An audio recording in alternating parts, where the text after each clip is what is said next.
My immediate disapproval of my younger brother's relationship with Ashley Miller was clear from the start.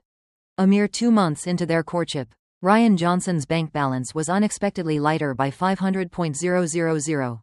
My discreet inquiries revealed Ashley Miller to be a conniving, green tea type, skilled at manipulating wealthy scions. Yet Ryan Johnson adamantly stood by her, even defying our family for her sake. She was clearly intent on becoming a member of the prestigious Sue household. Once she had a foot in our affluent household, she relentlessly pushed Ryan Johnson to challenge my position as heir. What she hadn't anticipated was that before I even needed to act, my mother would sharply address her son, whom she had once pampered, saying, with that mindset, "Do you truly think you can rival your sister?" I was presiding over a board meeting that day when my phone vibrated incessantly. It was Ryan Johnson. His persistent calls suggested an emergency, so I excused myself to answer. The moment I answered, Ryan Johnson's voice was sharp with discontent. "Sis, why are my dividends so meager this quarter? Are you withholding my funds?" My brow furrowed. I couldn't conceal my annoyance. "How significant is your money that I would bother holding it? I'm in a meeting. Stop making frivolous calls." I promptly disconnected the call. Before re-entering the boardroom, I instructed my assistant to contact the finance department and verify Ryan Johnson's dividend for any irregularities. Certain board members had been behaving suspiciously lately. I was concerned someone might be secretly targeting Ryan Johnson, who, being rather naive and having always ignored corporate matters, was easily susceptible to manipulation. The finance department's subsequent check confirmed that Ryan Johnson's previous quarter's dividend had been deposited in full. However, on the very day the funds arrived, $500,000 was transferred from his account to a different personal account held by Robert Miller. I turned to my assistant and inquired, "My brother mentioned his girlfriend before. Her surname is Lamb, correct?" "Yes, Ms. Sue. The account belongs to his girlfriend's father." A subtle frown creased my forehead, and a sense of unease began to settle within me. Had Ryan Johnson genuinely initiated the transfer himself, he would not have phoned to accuse me of withholding his dividend. The assistant then proceeded, "Ms. Sue, I also reviewed Ryan Johnson's earlier transaction records. Over the past 2 months, he has transferred funds to Ashley Miller on multiple occasions, sums ranging from $50,000 to $100,000, accumulating to several $100,000. I lowered my gaze to the transaction statement, where my assistant had meticulously circled the questionable entries. While I had no right to intervene if he was merely providing his girlfriend with pocket money.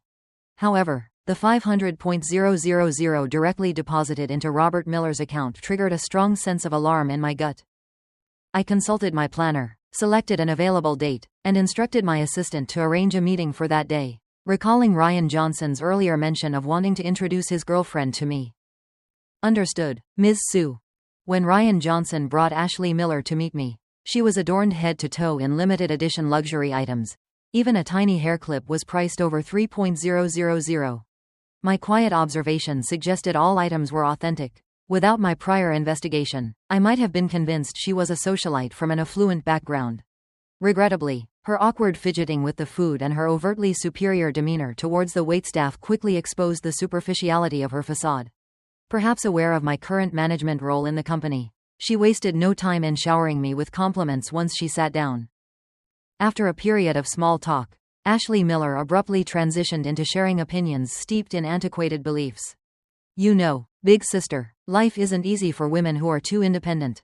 After 30, a woman's looks start to fade. It's only by finding a partner early and being cherished by love that her youth can truly last. Take me, for example. Since I met Ryan Johnson, I've been so happy every single day. Just seeing him daily makes me feel like there's no obstacle I can't overcome." Those comments filled me with utter revulsion. Observing my brother's initial look of disapproval during her first statement, I momentarily believed he still possessed some sense. To my dismay, a foolish grin spread across Ryan Johnson's face as she continued. Following some customary pleasantries, I seized the opportunity to change the topic. I retrieved a pre-printed transaction statement from my purse and laid it before Ryan Johnson. "Oh, by the way, you brought up your dividend last time, so I had the finance department print this transaction summary. Take a look. You spent $500,000 the moment the money arrived. And then had the nerve to call and accuse me. Quite bold of you. What exactly did you buy?" At my words, Ryan Johnson, looking bewildered, accepted the document. "I haven't bought anything recently." My gaze subtly shifted, noting Ashley Miller's strained expression, and she promptly snatched the record from Ryan Johnson's grasp. "You're so thoughtless, let me check it for you." Her action clearly indicated her fear that Ryan Johnson might examine it closely. Unfortunately, I had used a highlighter to mark the significant transfers, making them immediately obvious at a glance. Ryan Johnson quickly secured the paper, preventing her from snatching it away. "Hold on, this is odd. I didn't spend 500,000. His finger followed each entry, from the expenditure item to the recipient's name, Robert Miller. "Ash, isn't your father named Robert Miller? When did I ever transfer 500,000 to him?" Ryan Johnson had always been a spendthrift, rarely checking prices on his purchases. He might not even notice if his account were suddenly short by 30 or 50,000. Ashley Miller likely recognized this, believing a quiet transfer from Ryan Johnson's account would escape his attention. Unbeknownst to her, that particular day coincided with the dividend payout, prompting Ryan Johnson to inadvertently check his balance. I folded my arms across my chest, calmly leaning back against the chair. My deliberate arrangement of this scenario today was precisely to prevent Ashley Miller from having any prior discussion with Ryan Johnson. Under the combined scrutiny of Ryan Johnson and myself, both awaiting an explanation, Ashley Miller's complexion instantly turned bright red. She stumbled over her words for an extended period, her eyes progressively reddening. She clutched Ryan Johnson's hand, tears streaming down her face as she explained, "My love, that day was such a blur, I completely forgot to mention it to you. My mother, she fell ill and had to be admitted to the hospital. My father called me that day, saying he urgently needed 500,000 for her surgery. I honestly had no other options, so I just temporarily transferred it from your account. I meant to tell you, consider it a loan from you. And I promised to repay it." Sobbing, she choked out, "Ryan Johnson, you wouldn't understand. I was so terrified then. I was afraid my mom would leave me. You know I've always struggled just for her." By this juncture, Ashley Miller was barely able to utter words through her tears. I observed the crude performance before me with a cold gaze, initially believing my brother might perceive the deception. To my surprise, my brother proved to be heartbreakingly simple-minded. Initially, Ryan Johnson had asked only a few perfunctory questions, but upon seeing Ashley Miller's distraught crying, he immediately cast aside all suspicions, tenderly embracing and soothing her. "Don't worry, darling, I'm right here. Your mother will surely recover." Witnessing Ashley Miller's complete control over Ryan Johnson, I could no longer contain myself and slammed my hand forcefully onto the table. "Ryan Johnson, snap out of it. Her actions, legally speaking, constitute theft and illicit property transfer." I pointed to the dubious transactions on the statement. "And these amounts of 50 and 100,000? Look closely. Every single one went into her account. Reconsider. Did you personally authorize each of these transfers?" At the mention of theft and illegal, Ashley Miller clearly showed signs of panic. She hastily seized Ryan Johnson's hand, preventing him from examining the statement, and adopted a pitiful, vulnerable demeanor. Ryan Johnson, inherently simple and easily swayed, merely sighed softly upon seeing her. "Sister, I did transfer money to Ash. What's wrong with giving my girlfriend some spending cash? As for the 500,000 for her mother's medical care, it's a significant sum, and even if she hadn't transferred it herself, I would have lent it to her. It's just a matter of timing. I trust Ash. You really shouldn't worry." Witnessing Ryan Johnson's innocent demeanor, I was filled with a mixture of anger and helplessness. I began to regret my excessive indulgence and protection of him during his upbringing, which had shielded him from society's complexities and made him so easily trusting. However, I also clearly understood that a tough approach against someone like Ashley Miller would be entirely counterproductive. Such an approach would only solidify Ryan Johnson's support for her, so I lowered my voice. "Rye, I'm glad you're such a responsible boyfriend, but Ashley Miller independently transferred 500,000 half a month ago. For something so significant, did she genuinely forget to inform you? If it slipped her mind, then surely drawing up a loan agreement now wouldn't be too late. Would it?" I produced the pre-prepared loan agreement from my purse, which merely required Ashley Miller's signature. And my eyes deliberately swept over Ashley Miller from head to toe, scrutinizing her clothes, handbag, and jewelry. If this ensemble alone were pawned, it would fetch more than 100,000. I doubt Ashley Miller possesses only this single outfit, correct? If your mother genuinely required urgent surgical funds, Then liquidating everything you've acquired from my brother would easily yield several $100,000. Ashley Miller had undoubtedly never imagined that her opulent attire today would ultimately serve as irrefutable proof of her own falsehoods. Sensing the tide turning in my favor, she promptly deployed a tactical retreat to gain ground. Ashley Miller adopted a distressed expression. Her hands, which had been tightly clutching Ryan Johnson's, slowly loosening their grip. Ryan Johnson, your sister invited me to dinner today only to deliberately corner me.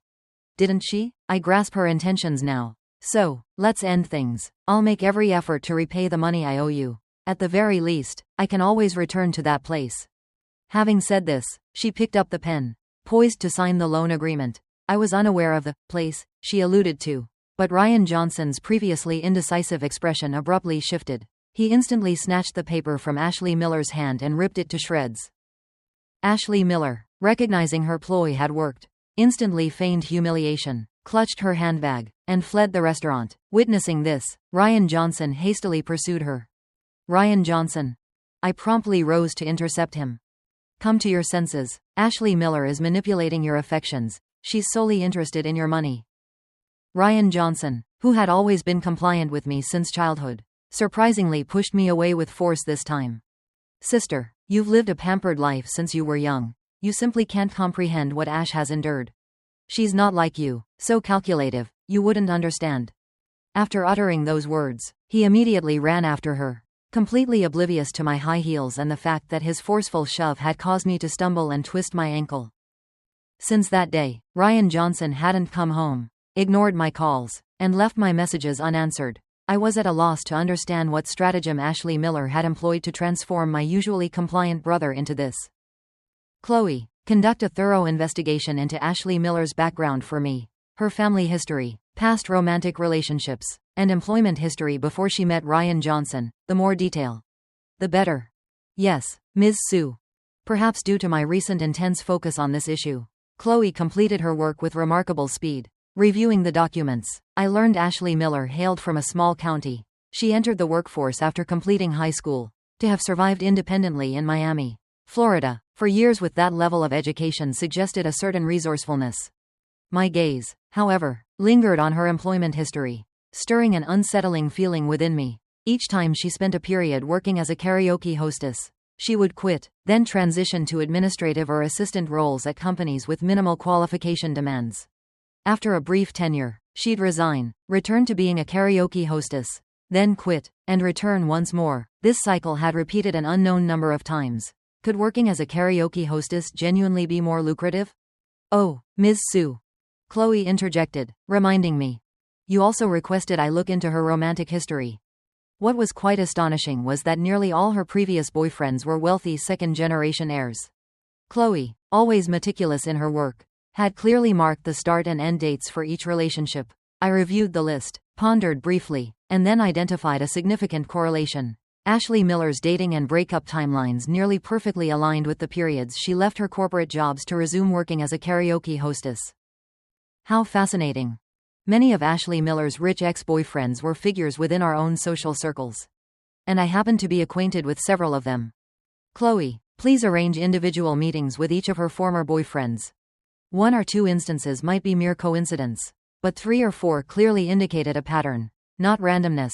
Predictably, after interviewing each of Ashley Miller's ex-boyfriends, I quickly uncovered her characteristic modus operandi. Every single one of them had encountered Ashley Miller at a karaoke bar, including my gullible younger brother. They either found her being coerced into drinking or witnessed her being groped by others. In such situations, Ashley Miller's pre-selected, well-meaning targets inevitably felt compelled to intervene. Who could resist the classic, hero saves the damsel in distress, scenario? That's where her story began. She would craft a narrative of a suffering, virtuous woman, struggling to survive for her ailing parents, initially staunchly refusing any financial assistance from her mark. Once in a relationship, Ashley Miller would feign compliance and understanding, agreeing to leave her karaoke job for a respectable profession. Yet, the majority of her expenditures still relied on soliciting money from her boyfriend. After having already siphoned a considerable amount from him, if she couldn't advance further by marrying into wealth, Ashley Miller would proactively end the relationship, then return to the karaoke bar to seek new prey. This cycle repeated endlessly. No wonder that day, when Ashley Miller alluded to returning to that place. Ryan Johnson's stance immediately shifted entirely in her favor. Clearly, Ashley Miller was employing a moral manipulation tactic to corner Ryan Johnson, making him believe that her return to working as a karaoke hostess would be entirely a consequence of his abandonment. Yet, the other duped men remained completely unaware. When Ashley Miller's name was mentioned, several of them still exhibited signs of heartache, intertwined with regret and lingering fondness. I forwarded the entire transcript of my conversations with those individuals to Ryan Johnson, only for him to unexpectedly accuse me of fabricating evidence. But Ryan Johnson wasn't so utterly lost that he was beyond redemption. Even if he didn't trust my findings, the mere seed of doubt planted in his mind would compel him to investigate further. Revealing the truth of my discoveries, Ryan Johnson subsequently began to inquire into Ashley Miller and her associations. Predictably, I soon learned that Ryan Johnson had ended their relationship. Yet, the tranquility was short-lived. Ashley Miller soon appeared at our doorstep, holding a pregnancy test result. My gaze fixed coldly on the paper, and a wave of fury washed over me. I truly hadn't anticipated Ashley Miller's actual pregnancy. She appeared slightly thinner, standing at our family gate with a frail demeanor, as if even a slight gust of wind might cause her to collapse. Ryan Johnson, I have no intention of using this child to tie you down. I've already made an appointment with the doctor for the procedure. It's just that, since you are the father, you deserve to be informed. Ryan Johnson, please take care. With these words, she subtly cradled her still flat abdomen, then turned as if to depart. In the end, Ryan Johnson succumbed to her manipulative act. He quickly ran after her, pulling her back. Ash, I can't allow you to get rid of the baby. I'm putting the past behind us. From this moment on, we will build a good life together. I will be responsible for you and our child. Ryan Johnson tightly held Ashley Miller's hand, pulling her to stand in front of me. Sister, I know you still have misgivings about Ash, but she's clarified everything for me. She never intended to chase wealthy men. It's just that her mother suffered from chronic illness, and the exorbitant medical costs forced her into working as a karaoke hostess. Didn't you, sister, once tell me that we shouldn't disparage anyone who works to support themselves? You also taught me that a man must be accountable for his actions. Now, I intend to take responsibility for Ash and the child she carries. I want to marry Ash. Every single principle I had imparted to him now felt like daggers aimed directly at me. Ryan Johnson was beyond redemption. Despite my parents and my strong disapproval of the marriage, his resolve was unshakable. He even resorted to a hunger strike and self-harm as a protest. Ultimately, for Ryan's sake and the unborn child Ashley Miller carried, our family had no alternative but to concede. Ashley Miller finally got her way, officially becoming a member of the Sue family. The wedding itself was rather understated, much to the displeasure of the Lynn family. Ashley's mother, purportedly gravely ill and confined to bed, appeared surprisingly vibrant on the actual day. She began by finding fault with every detail of the arrangements, then proceeded to insinuate to the guests that the Sue family was miserly, given their substantial wealth but modest wedding offerings. She even remarked how fortunate it was that her daughter was carrying a Sue family heir. Our side had adhered precisely to Miami, Florida's customary bridal gift practices. Furthermore, the Lynn family had failed to provide a comparable dowry, leaving her with no choice but to reluctantly accept the situation. Despite her obvious resentment, her mother likely assumed that by marrying into our family, her daughter would eventually gain access to the Sue family's fortune. However, per our company's regulations, any shares belonging to Ryan Johnson were subject to a mandatory prenuptial agreement. This meant that despite marrying into the Sue family, Ashley Miller would not hold any joint assets with Ryan Johnson. Naturally, if she were to genuinely reform and cease her antagonism towards me, I would ensure she received all the customary benefits afforded to a Sue family daughter-in-law. Regrettably, Ashley Miller only managed to disappoint me. Prior to the marriage, she had readily signed the prenuptial agreement, even refraining from inquiring about Ryan Johnson's assets, all to project an image of disinterest in wealth or status. Post-marriage, she gradually came to an unsettling realization. Ryan Johnson, known for his lavish lifestyle, had never genuinely invested in anything. Despite being the sole son of the Sue family, he held no personal assets in his name. His only significant possession was the quarterly dividends he received. While this sum was sufficient to sustain their marital expenses and afford Ashley Miller a comfortable existence, she was evidently not content. Her ambitions soon gravitated towards possessions that were rightfully beyond her reach. Her initial moves involved extravagant spending, while real estate remained inaccessible. She exercised free reign over their liquid assets. However, Ryan Johnson's funds were disbursed quarterly, and he already indulged in numerous costly hobbies. With Ashley Miller now also spending without restraint, Ryan's financial reserves swiftly diminished. It was then that she began prodding him to purchase a house. Understanding that her name on the property deed was her only gateway to shared marital assets.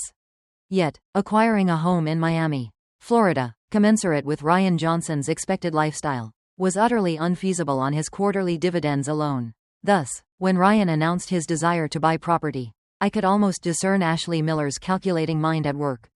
But our current home is perfectly fine. Why the sudden urge to move out? Sister, as newlyweds, we naturally desire our own private space. But you're so busy every day, you hardly disturb us.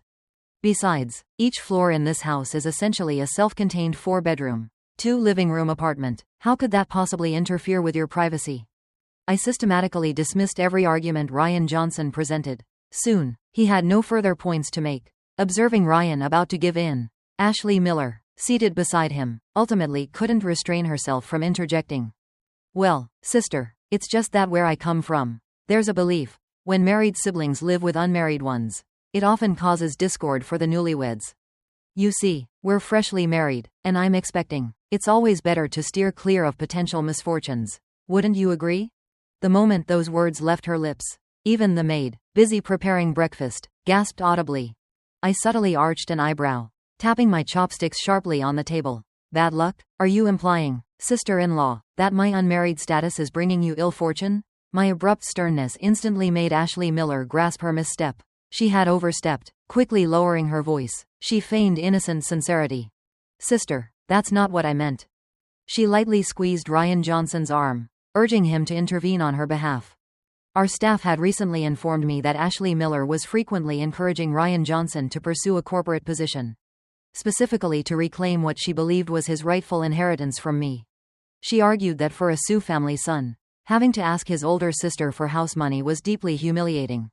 What she failed to grasp, however, was our family's history. The Sioux family had been matriarchal since my great-grandmother's era, with no tradition dictating male-only inheritance. Furthermore, Ryan Johnson had always shown a complete disinterest in business. Before he entered college, my mother and I had offered him a position within the company.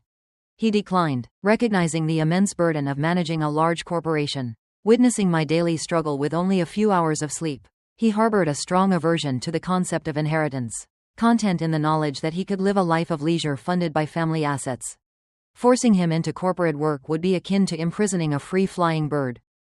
Ryan Johnson subtly furrowed his brow, his tone tinged with impatience. Sister, you're always so wrapped up in work. You never have time for personal matters. And living here is perfectly fine. He then added under his breath, you should cut back on those expensive jewelry purchases. We still have enough for our expenses. Ashley Miller was taken aback by Ryan Johnson's failure to support her.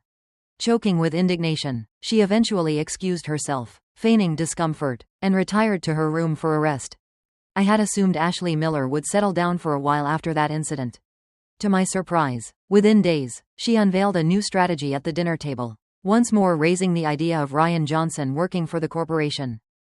Mom, Dad, Sister, Ashley began. Ryan Johnson isn't just a carefree young man anymore. He's a husband, soon to be a father. It's time he took on family responsibilities and secured a stable career. Ryan himself wants to join the company. After all, it's our family business. He can't just keep spending without contributing anything. Upon hearing this, my father offered a slight nod of approval. His eyes, however, narrowing behind his glasses, as if observing an amusing theatrical performance. She has a point. As a man in this family, one should indeed take an interest in the family's enterprise.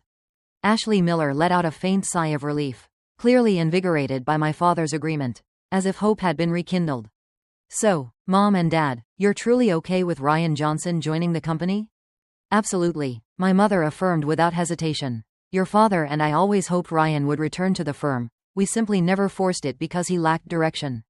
Sam, could you make arrangements today to find a fitting role for Rye? He's interested in computer research, isn't he? How about the cybersecurity department? I responded with a nod and a smile, indicating my consent. However, Ashley Miller's dissatisfaction was evident. Isn't the cybersecurity department merely system administration? Mom and Dad, Ryan Johnson is the sole heir of the Sue family. He's destined to manage the entire Sue Corporation. Shouldn't he at least be the CEO? The CEO? Isn't that my current role?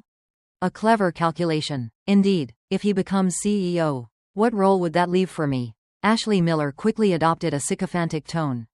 Sister, you've dedicated years to managing Johnson Holdings, sacrificing your prime for the company. I truly believe Ryan Johnson has caused you to miss out on so much.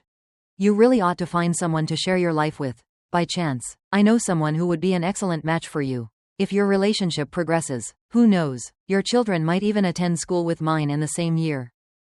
My years navigating the cutthroat business world, interacting with countless cunning individuals, had refined my ability to conceal my true feelings and intentions. Yet, Ashley Miller's ulterior motives were so blatantly exposed before us that I found myself wide-eyed in disbelief. My naive younger brother remained oblivious to her transparent machinations. Entrusting the corporation to him, I feared, would lead to its downfall without him even comprehending the cause. I turned my gaze to Ryan Johnson, who was seated beside me. Ryan Johnson, are you truly set on this CEO position? I initially anticipated his refusal. Instead, Ryan Johnson paused briefly before responding with firm conviction. I want to be the CEO. This caught my parents and me completely off guard. Growing up, Ryan had always avoided contention, especially for a role he'd previously shown no interest in, let alone against me. His answer immediately highlighted how profoundly Ashley Miller had swayed his judgment. A profound silence abruptly descended upon the dining room. A moment later, my mother's gentle cough pierced the stillness. Her tone, though mild, possessed an underlying authority that discouraged any dismissal. Rye, to attain the CEO position I hold today, your sister began as a mere sales clerk years ago. If you genuinely aspire to be CEO, you must, like her, first grasp the fundamentals of the business from the ground up. Without any prior experience in corporate operations, how can your father and I confidently entrust such a role to you? Ryan Johnson swallowed audibly. If sister has already smoothed the path, why waste more time? She can simply guide me directly into the role. Ashley Miller promptly chimed in. Exactly, Mom and Dad, isn't it a given for an older sister to support her younger brother? Why force Ryan Johnson to start from the bottom? It's arduous and exhausting, and it would surely pain you both to see him struggle. Her gentle demeanor vanished immediately upon hearing those remarks, replaced by the familiar sternness she reserved for the business world. Fixing her gaze directly on Ryan Johnson and Ashley Miller, she declared, with your utter lack of qualification, you presume to contend with your sister? Do you even deserve it? Those sharp words pierced the invisible tension in the room, freezing the atmosphere instantly. Both Ryan Johnson and Ashley Miller fell silent, not daring to utter another sound. Having been indulged by my parents and me since childhood, Ryan Johnson had never faced such a harsh rebuke. My mother's stark dismissal caused his eyes to widen, then slowly redden. He abruptly rose from his chair, clenching his hands into fists. Since I was little, you two have poured all your efforts into my sister. You pretended to grant me freedom, but truly, you feared I'd vie for assets with her, didn't you? Ryan Johnson's voice was almost frantic. Don't imagine I'm unaware. Your next move is to compel me to transfer all my shares to my sister, leaving me penniless. I'm your son too. Why this glaring disparity in treatment? The instant these words escaped his lips, my parents and I exchanged uneasy glances. We immediately understood this was far more than just Ashley Miller's machinations.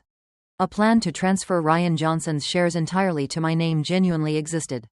Its true purpose, however, was not to thwart Ashley Miller, but rather to navigate a complex power struggle among the corporation's shareholders. Furthermore, my parents and I had never divulged this confidential information to anyone. How then, had Ryan Johnson become aware of it? Our collective silence only reinforced Ryan Johnson's conviction that we indeed harbored such intentions. He took 2 steps back, his voice erupting with fury. All right, fine then, so you two truly planned this. Am I even your son? My mother swiftly recovered her composure. She spoke with a serene tone. Rye, I can clarify the situation regarding the shares. But first, I need you to calm down and avoid being manipulated by others. As she uttered the final words, my mother's piercing gaze fixed directly on Ashley Miller. Ashley immediately retreated behind Ryan Johnson, her display of pathetic helplessness once again clouding his judgment. Ryan positioned himself protectively in front of her, and the son who had always been so compliant now stood defiant. If you two only care for her, Then I'll just have to prove myself on my own. I'll show you both. I can still become CEO without your help. I'm even more suited to be the heir than she is." With those words, he ignored any further attempts from me, pulling Ashley Miller out of the Sue family residence. While my mother was certainly not intimidated by her son's audacious pronouncements. A flicker of sadness passed through her eyes. She stood for a long time, watching Ryan Johnson's retreating figure. We never imagined that our arduous efforts in building this empire, providing Ryan Johnson with a life of abundance, fine food, elegant clothes, and unrestrained comfort, would ultimately be perceived by him as a malicious plot against him. Regardless of a mother's strength, a tender vulnerability always resides within her for her children. My father let out a soft sigh, and my mother, too, seemed weary. Leaning back in her chair, she placed a hand on my shoulder. "Sam, as for your brother's situation, manage it as you deem best." I had expected my mother to yield, yet she surprisingly delegated complete authority to me. I nodded, aiming to reassure her. "Rest assured, Mom, I will get to the bottom of this." Ryan Johnson's inclinations had never involved the corporate world. He simply desired a life of freedom, with ample funds for his extravagant pursuits. I refused to believe that the mere addition of Ashley Miller, creating some financial strain, could so effortlessly turn him against my parents and me. Undoubtedly, there was an unrevealed layer to this situation. And at this moment, the most compelling clue was a single question. How did Ryan Johnson become aware of my parents' plan to transfer his shares? Ryan Johnson had consistently shown no interest in corporate affairs, and Ashley Miller certainly lacked access to such internal knowledge. The sole individual capable of anticipating this plan was my uncle. Furthermore, Ryan Johnson's recent assertion that he could become CEO even without our backing strongly suggested he had a predefined strategy. "Chloe, immediately assign someone to discreetly monitor Ryan Johnson and Ashley Miller, and also keep a close watch on my uncle. Report any developments to me without delay."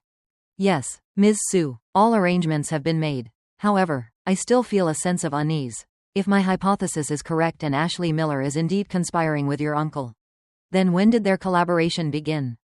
Chloe, please retrieve Ashley Miller's background file that I asked you to investigate previously. The daily demands of the corporation keep me constantly overwhelmed." During any brief moments of respite, I would pore over Ashley Miller's dossier, yet no distinct leads emerged. Today, Chloe entered with a stack of documents. "Ms. Sue, this pertains to a new brand project from one of our subsidiaries. They're seeking a collaborative brand event with the parent company, requiring your authorization." This particular subsidiary was under my uncle's management. A multitude of new brands had recently proliferated, and this one specifically aimed to leverage our parent company's brand for increased visibility. My eyes fell upon the company name at the document's conclusion. A sudden realization struck me. I immediately revisited Ashley Miller's file. Indeed, her work history explicitly indicated employment at this very company prior to her acquaintance with Ryan Johnson. The connection was now undeniable. This was the origin of Ashley Miller's ties to my uncle. A cold shiver ran down my spine. "Chloe, is this company under my uncle's direct management?" "Ms. Sue, while your uncle is the registered owner, your cousin, Kevin Johnson, is its direct operational head." From the outset, Ashley Miller had her sights set on Ryan Johnson's assets. After I implemented strict safeguards, she then started pressing Ryan to vie for the CEO position.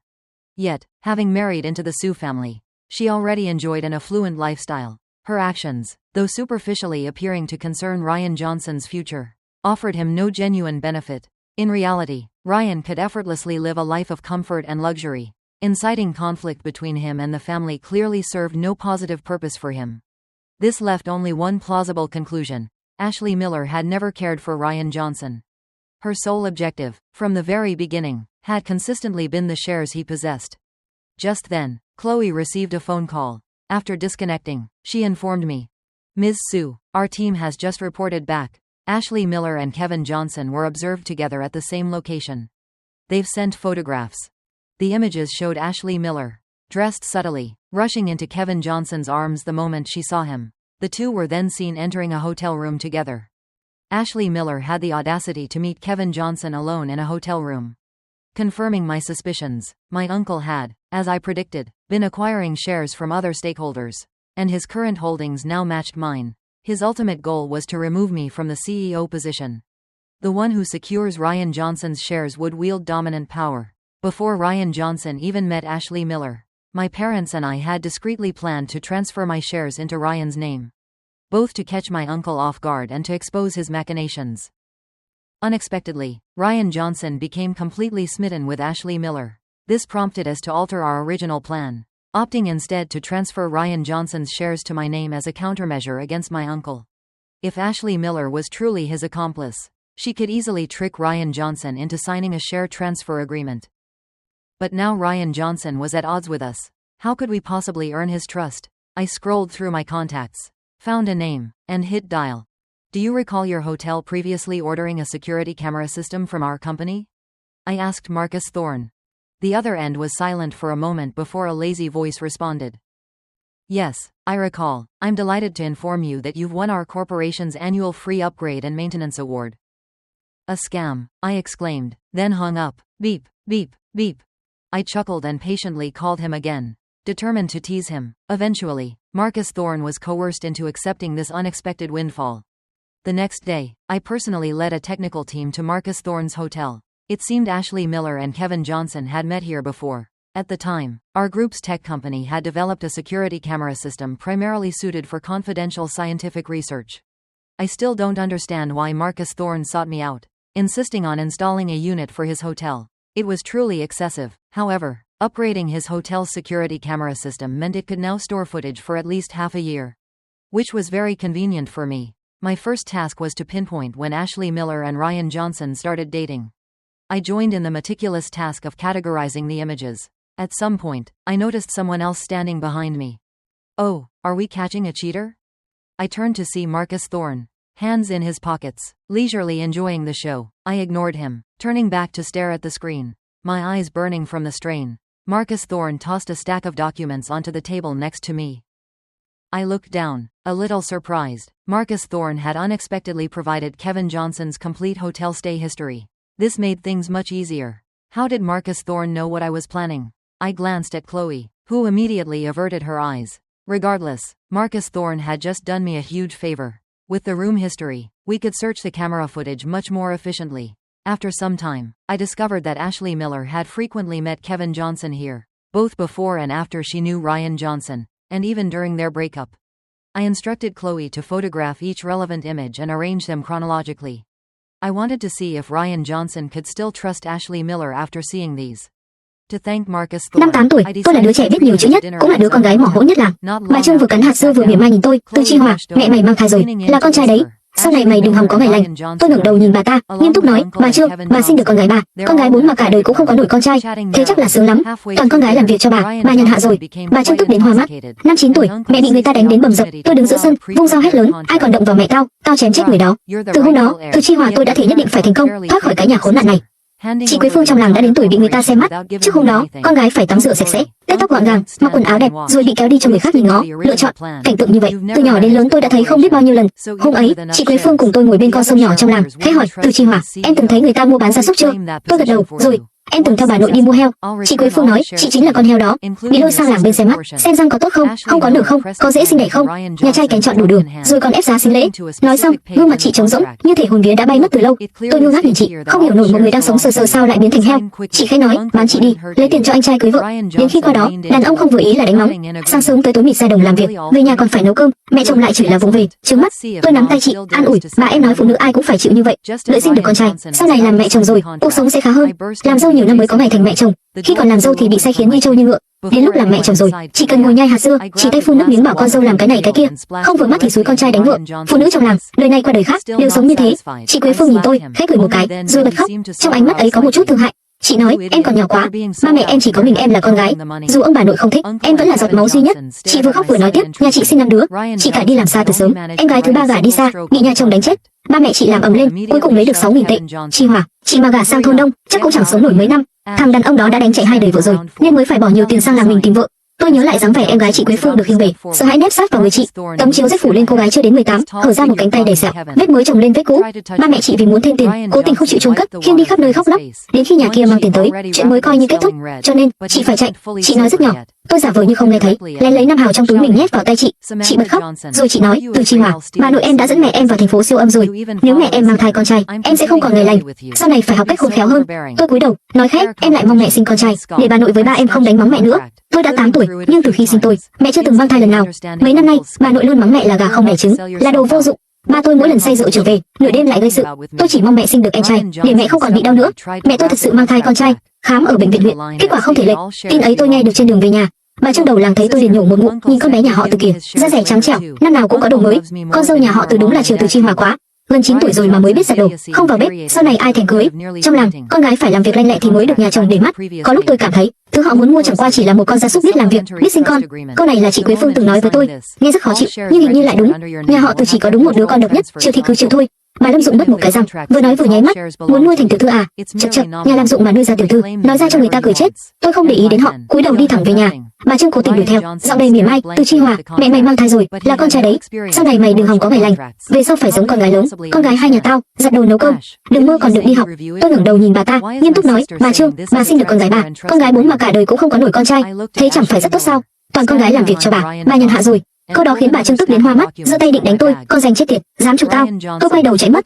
Mẹ tôi và bà Trương đều là những người nhiều năm không sinh được con trai, từng bị cả làng xì xào sau lưng. Giờ mẹ tôi mang thai con trai, bà ta làm sao có thể không ghen tị cho được. Vừa về đến nhà, tôi đã thấy ba tôi ngồi giữa sân, kẹp điếu thuốc trong tay, nói cười rôm rả cùng mấy chú bác. Trên mặt ông lộ rõ vẻ hân hoan, giọng nói lớn hơn thường ngày. Không có con trai, ở trong làng lúc nào cũng thấy ngẩng đầu không nổi. Phải đó, con gái nuôi lớn là người ta dắt đi mất, chỉ có con trai mới lo dưỡng già, lo đưa tang. Nhà họ Từ vậy là thoát cái danh tuyệt hộ rồi. Ở trong làng, nhà nào không có con trai sẽ bị gọi là tuyệt hộ.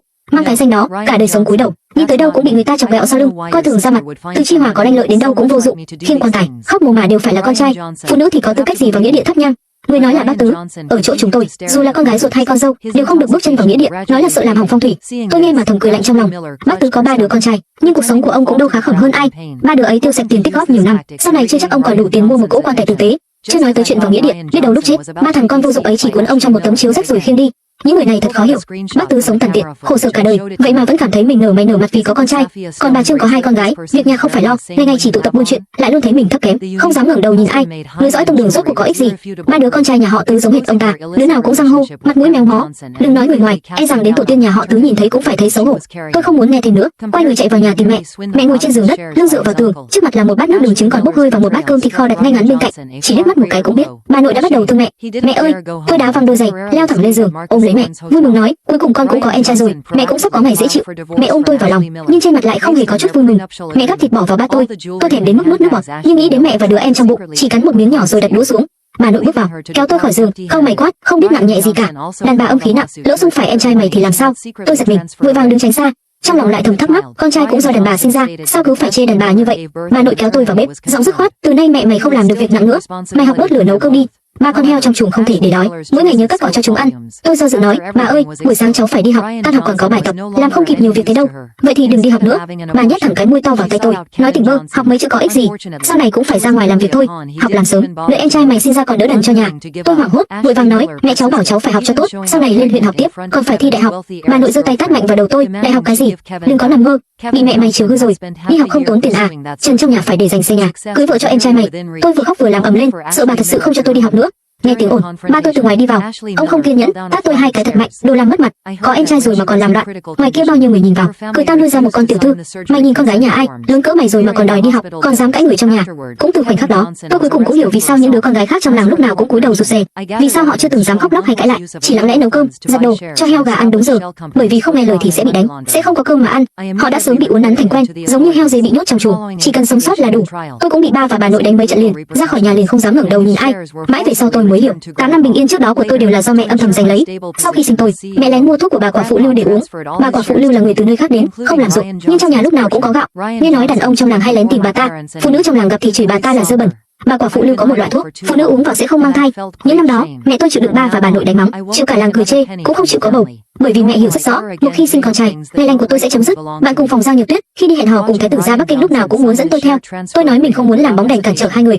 Giang Nhược Tuyết liền sụ mặt, nói bản thân tự ti, không dám một mình đi ăn những bữa sang trọng với người đàn ông nhiều tiền như Tạ Trình. Lần đầu dẫn tôi đi gặp anh ta, cô ấy cười giới thiệu, đây là bạn cùng phòng của em, rất xinh đúng không? Quên nói với anh là hôm nay em dẫn thêm người đến. Tạ Trình thoáng ngẩn ra, sau đó ánh mắt nhìn tôi dần lộ vẻ chán ghét. Anh ta cho rằng tôi là kiểu người chủ động đòi bạn gái anh ta cho bám theo. Tôi nhìn rõ biểu cảm đó, chỉ mỉm cười, không nói gì, còn tiện tay gọi chai rượu đắt nhất. Giang Nhược Tuyết ngồi bên cạnh có chút lúng túng, ăn từng miếng rất nhỏ, còn sắc mặt Tạ Trình thì sầm xuống, cuối cùng vẫn đứng dậy đi thanh toán. Sau bữa ăn, Tạ Trình dẫn chúng tôi đi dạo phố. Giang Nhược Tuyết từ chối đôi giày hàng hiệu anh ta mua, e thẹn nói rằng cô ấy không để tâm đến những thứ vật chất bên ngoài. Còn tôi thì mí mắt chẳng chớp lấy một cái, chọn ngay chiếc túi giá 800.000. Sau đó, tôi vô tình nghe thấy hai người họ cãi nhau ở góc khuất. Tại sao lúc nào cũng phải dẫn cô ta theo? Em có biết hôm nay cô ta cứ nhìn chằm chằm anh không? Ánh mắt đó ghê tởm chết đi được. Giang Nhược Tuyết cúi đầu, giọng nhỏ nhẹ, gia cảnh của Hứa Liên giống em, đều khó khăn cả. Em chỉ hơi thương cô ấy, nên làm gì cũng muốn dẫn theo. Cô ấy vội vàng nói thêm, anh đừng giận, trong trường chỉ có mình em chịu làm bạn với cô ấy. Tạ Trình khinh thường hừ một tiếng, em đúng là lương thiện, bị người ta lợi dụng còn thương xót. Nhà cô ta không có tiền, thì lúc nào cũng nghĩ mấy con đường tà đạo.